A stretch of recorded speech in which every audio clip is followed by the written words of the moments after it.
Kitab tükənməz bilik mənbəyidir. Kitabların həyatımızda rolu əvəz olunmazdır. Kitablar daxili dünyamızı zənginləşdirir, müxtəlif dövrlərə qərq olmağa imkan yaradır. Kitablardan müxtəlif insanların taleyini, onların təcrübəsini və bəzən yeni nailiyyətlər üçün ilham alırıq. Kitab bizim uşaqlıqdan dostumuz olur və həyatımız boyu bizi müşayiət edir. İstər uşaqlıqda bizə oxunan nağıllar olsun, istər bədii ədəbiyyat, istərsə də tədris ədəbiyyatı, bu və ya digər şəkildə kitablar bizə ətraf aləmi, insan mahiyyətini öyrənməyə kömək edir. Bir vaxtlar antik dövrdə icad edilən kitablar bəşəriyyətə hədiyyə olub.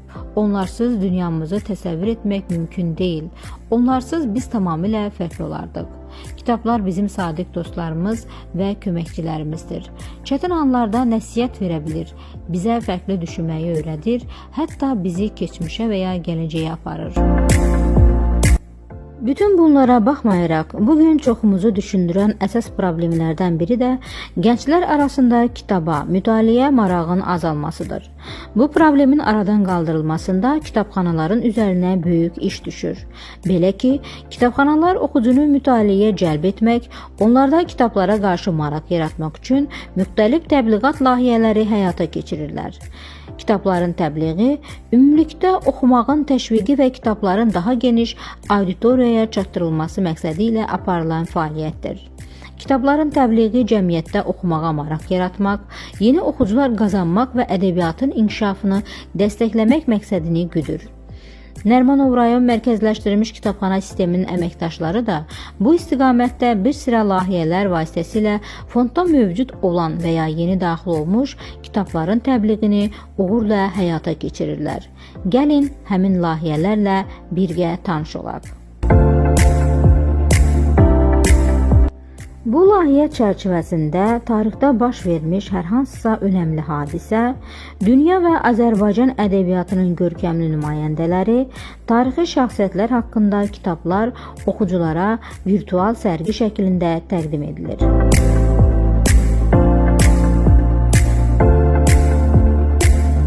Bu layihə çərçivəsində hər hansı kitab haqqında məlumat və ya müəyyən mövzuya aid kitablar qruplaşdırılaraq videoçaq şəklində təqdim edilir.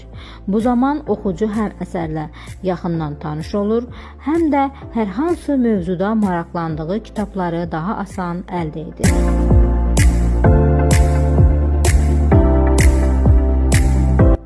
Bildiyimiz kimi kitabların mövzuları kino senarisi üçün hər zaman əsas mənbələrdən biri olub. Məhz bu layihədə kitabxana əməkdaşları həmin kitablar və onların əsasında çəkilmiş filmlər haqqında məlumatları oxucuya təqdim edirlər.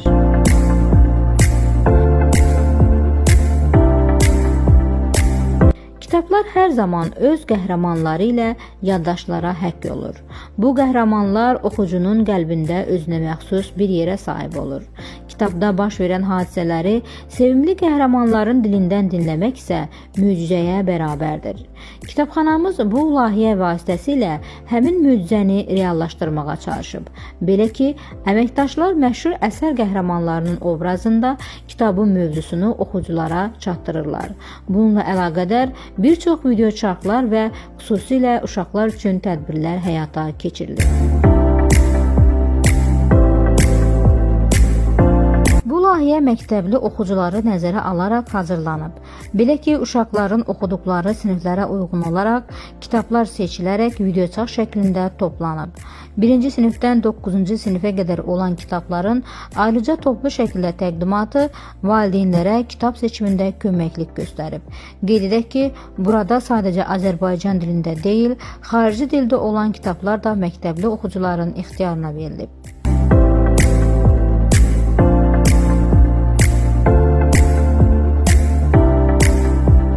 Bu layihə çərçivəsində kitabxana fonduna daxil olmuş yeni kitablar oxuculara təqdim edilir.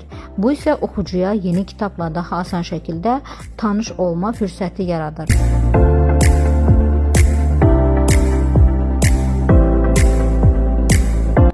Bu layihədə hər hansı məşhur əsərin ən maraqlı və həyəcanlı hissəsi səsli şəkildə oxucuya təqdim edilir.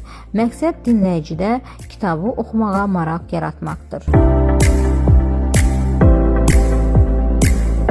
Qeyd etdiyimiz bütün bu layihələr, kitabların təbliği, gənclər arasında mütaliəyə qarşı sevgi yaratmaq və hər bir kitabın öz oxucusunu tapması məqsədi ilə kitabxana əməkdaşları tərəfindən böyük həvəslə həyata keçirilir. Əməkdaşlarımız bu istiqamətdə daim çalışır, yeni layihələr düşünüb tətbiq edirlər. Son olaraq və ən əsası, oxumaq əyləncəlidir. Gözlərimizi zilləyərək telefona və ya televiziya verilişlərinə uzun müddət vaxt ayırmaq əvəzinə yeni bir kitabın səhifəsindəki sətirləri oxuyaq. Instagramda olan mükəmməl bir şəkildə həsəd aparmaq əvəzinə özümüzü sevdiyimiz kitabın və personajlarının sehirli ölkəsinə aparaq. Beyin hüceyrələrimizi zədələmək əvəzinə oxumaqla bu hüceyrələrdən bəzilərini bərpa edək. Bizə maraqlı olan mövzularda kitab oxusaq, oxu bizim üçün daha əyləncəli və xoş olar. Xoş mütaliələr.